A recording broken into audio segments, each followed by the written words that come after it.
50 years ago today, as Apollo 11 made its way toward the moon, an Ohioan was in control as the mission commander. Of course, we're talking about Neil Armstrong. Went on to become one of the world's most famous astronauts, but always stayed humble. And this News 5 original, John Kostek, talks with Armstrong's close friend, Senator Rob Portman. As longtime friends, Neil Armstrong joined Senator Rob Portman in Washington for his swearing-in in 2011.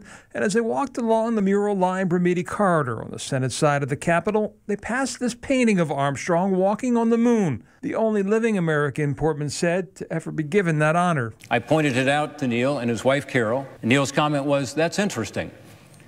For the 30 or 40 people who were with us walking into the Capitol that day, they didn't think it was interesting. They thought it was amazing. But that was Neil Armstrong. Portman recalled at the time of his passing in 2012, asking him to speak at a Veterans Memorial dedication in Mason, Ohio. He said, "Let me check it out, Rob."